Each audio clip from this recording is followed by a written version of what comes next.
অঘৰীয়ে মৰা মানুহৰ কেঁচা মাংস কিয় খায়? ৰহস্যময় কাহিনী।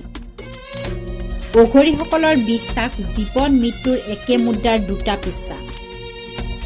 মৃতদেহে হ'ল মায়া আৰু আত্মাৰ সন্ধানৰ পথ।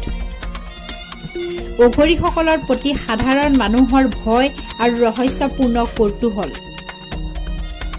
জানো আহক অঘৰী সাধুৰ মৰা মানুহৰ কেঁচা মাংস খোৱাৰ ৰহস্যময় কাহিনী।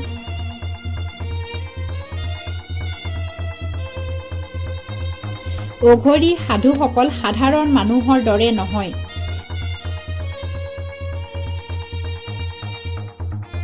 তেওঁলোকৰ জীৱন, ধ্যান আৰু তেওঁলোকৰ সাধনাৰ ধাৰণা একেবাৰেই পৃথক। অঘৰীসকলে বিশ্বাস কৰে যে জীৱন আৰু মৃত্যুৰ একে বস্তুৰ দুটা দিশ, আৰু মৃত্যুক ভয় নকৰাটোৱেই জীৱনৰ মূল সাৰ। সেয়েহে তেওঁলোক শ্মশানত থাকে, মৃতদেহৰ লগত পূজা কৰে আৰু কেতিয়াবা মৰা মানুহৰ কেঁচা মাংস ভক্ষণ কৰে। তেওঁলোকৰ মতে মৃতদেহৰ কেঁচা মাংস খোৱাৰ পিছত গুৰুত্বপূৰ্ণ আধ্যাত্মিক অৰ্থ আছে।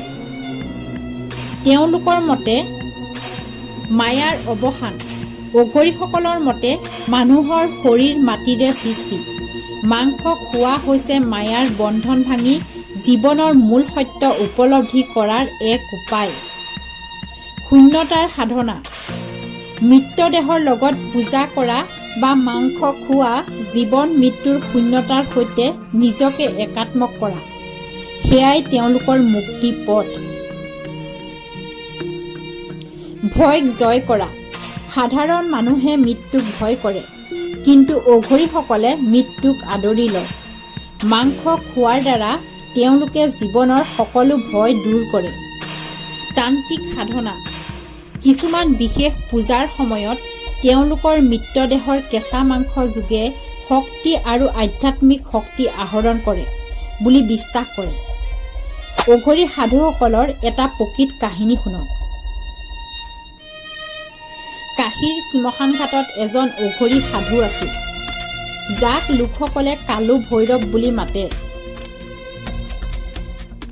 এটা নিশা গংগাৰ পানীত এটা মৃতদেহ ভাহি আহি কাষত ৰৈছিল। কালু ভৈৰৱে মৃতদেহটো টানি আনি তেওঁ সেই মৃতদেহৰ মাংসৰে পূজা কৰিছিল আৰু পূজাৰ শেষত সেই মাংস নিজেও ভক্ষণ কৰিছিল। বহু লোকে দেখিছিল, কিন্তু কোনোৱে সুধিবলৈ সাহস কৰা নাছিলে। কিছু দিনৰ পিছত এজন সাহসী লোকে সুধিলে, তুমি এইবোৰ কাম কিয় কৰা?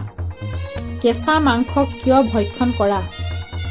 কালু ভৈৰৱে হাঁহি ক'লে, মৃতদেহ আৰু জীৱন দেহৰ মাজত কোনো পাৰ্থক্য নাই। মই দেহৰ মাধ্যমেৰে আত্মাৰ সৰ্বশক্তিমানতাৰ সন্ধান কৰোঁ। এই ঘটনাই স্পষ্ট কৰে যে অঘৰীসকলে এই আচৰণে সামাজিক নিয়ম আৰু ধাৰণাৰ সন্মুখীন হৈও আধ্যাত্মিক উদ্দেশ্যক প্ৰাধান্য দিয়ে।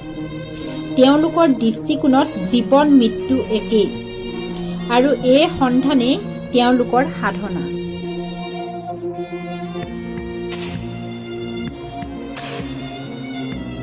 আপোনাৰ মতামত জনাওক, আৰু এনেকুৱা ধৰণৰ ইনফৰমেশ্যন ভিডিঅ'ৰ বাবে আমাৰ আছাম ইনি চেনেলটো ফ'ল' কৰিব আৰু মতামত জনাব। ধন্যবাদ।